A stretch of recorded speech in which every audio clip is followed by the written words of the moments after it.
Hey, welcome everybody to the Spring First Look series where I take a holistic view of all 138 FBS programs and give you my thoughts in terms of the overall roster as well as what I think the record prediction is going to be, at least as of how things stand in the springtime. And so I do this for all 138 teams. So I hope you're excited for the content here as we move on to Team rank 104, because the 105th ranked team is a CUSA team, and at the recording of this video, they haven't released a revised CUSA schedule. So because we do not have a revised CSA schedule, that is going to have to come at a later time. But for now, we'll go ahead and enjoy this Sunbelt team that's going to be previewed next. And I hope you guys are excited for it, man. Make sure you go ahead, hit that like button, hit that subscribe if you're brand new. Does help out the channel tremendously by doing both of these things. And let's get into it for this team that's ranked 104th in the country. And that's going to be the Marshall Thundering Herd, which I have to give some flowers to Tony Gibson first and foremost for what he was able to do in light of what happened this time last year, where Charles Huff departed to take the head coaching job at Southern Miss. And Marshall was absolutely decimated in the transfer portal. They had to backfill with a alarming number of players from the FCS ranks, which, getting a few guys from the FCS ranks, that's not the worst thing in the world, but there was a point where the majority of your roster was going to be either true freshmen or transfer guys from either the FCS ranks or even worse, non-Division One players. So there was a real concern that Marshall was going to be down bad and possibly one of the worst teams in not only this conference but in the nation last year. It was it was a scary time for Marshall football, but give credit to Tony Gibson. He got his individuals to turn into a team relatively quickly, and they were able to compete, even though it didn't end in a bowl bid. 5-7 under those circumstances is absolutely nothing to be ashamed of. And now you go into a year number two of the Tony Gibson era. You get a full off season under your belt out there in that neck of the woods. And while they did lose a few pieces in the transfer portal, particularly on the defensive side of the ball, it is not nearly as bad as what it was last year, which is a big reason why, I am a little bit, actually quite a bit higher on Marshall than what I was this time last year, because you're actually talking about a team that does end up retaining a couple of key pieces, right? Biggest one being Toby Payne. He's a tight end on this Marshall football team, and he was a first team All Sun Belt guy last year. So one of the best tight ends in this conference, if not the best, is coming back and playing for you. That's a big deal. He's going to be a vocal point of your offense and a pretty nice red zone target as well. And then on top of that, Jalen Slappy, who's been leader on your offensive line. He was a third team All Sun Belt player last year. He's also going to be back this year too. So if anything, I do think the offensive line play is going to be solid to good for Marshall this upcoming year, as well as the playmakers around Tony Payne. With him being included, I think there's some weapons that they're going to be able to work with. So I'm definitely optimistic overall about the offense. But what I think will stop Marshall from possibly making it to the Sun Belt title, albeit I do think that this team improves on that 5-7 record, and we'll get to the exact record prediction in a second.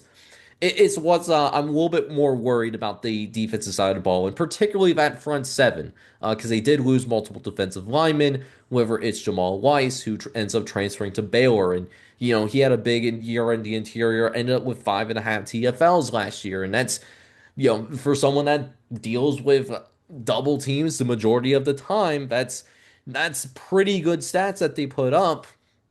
But then they also lose Paul Hudson III over on the edge. And for someone that was an edge rusher, he actually has some surprisingly soft hands. Ended up with multiple interceptions, which, that just shows some nice versatility that he was able to work with last year.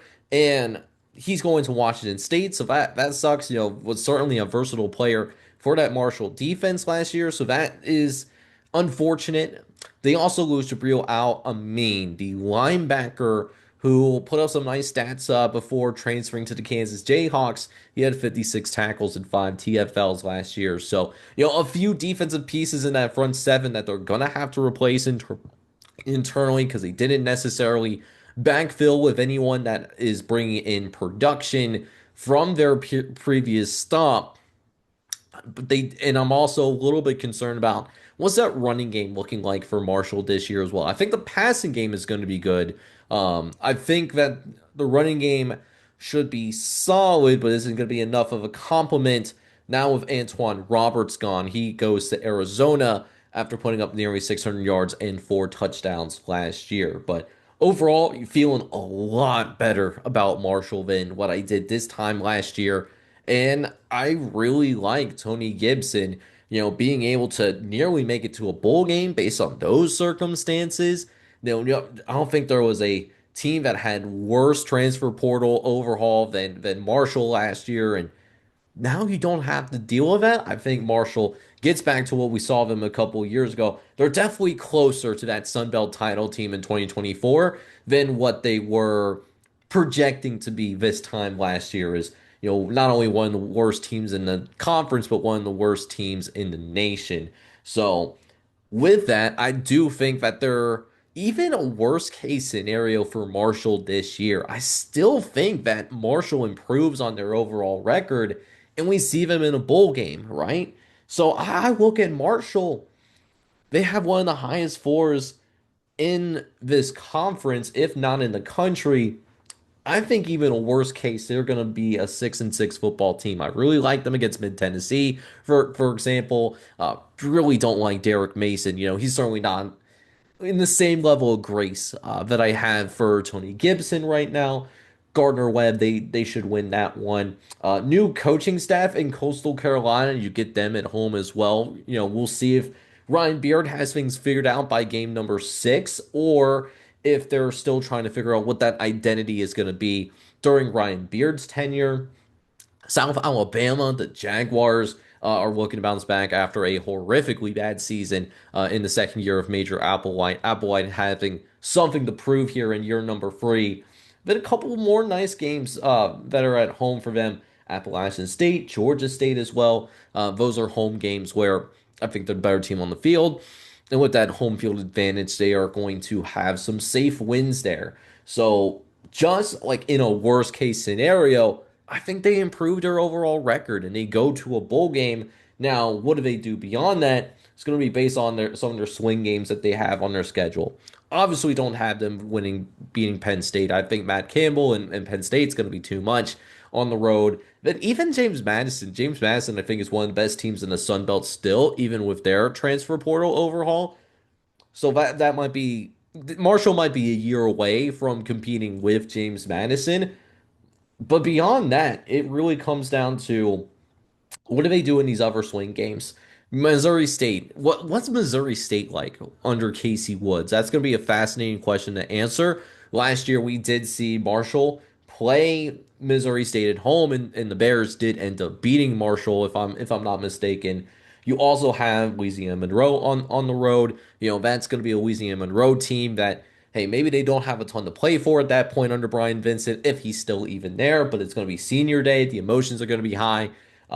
We've seen some upsets before on senior day, so that could be a little bit tricky. And then they do have Old Dominion and Georgia Southern on the road, where both of those teams did suffer some notable transfer portal losses, but they're still good football teams and that can still give you a problem if you're not careful. But overall, I feel pretty optimistic about this Marshall team this year. I have them splitting those swing games that I was talking about. I think they go 2-2 in the swing games, and that's how I got them going 8-4 and dramatically improving their record and being in the hunt. Maybe not making it to the Sun Belt title game.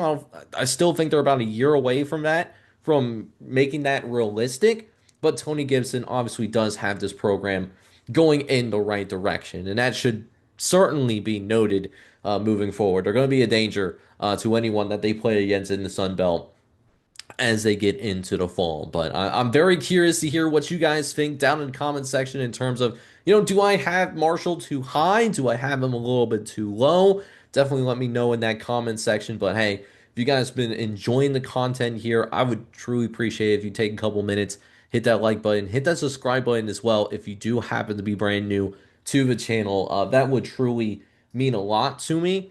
And with that being said, this is Jake from College Football Red Zone signing off. Gonna come at you guys next time as we get a little bit closer to getting out of the 100s and actually getting, no kidding, deep into the top 100. Very excited to talk about some of these other teams that are coming up. Fascinating football teams for sure, but that hopefully you guys are all out there having a good one. Take care, everybody.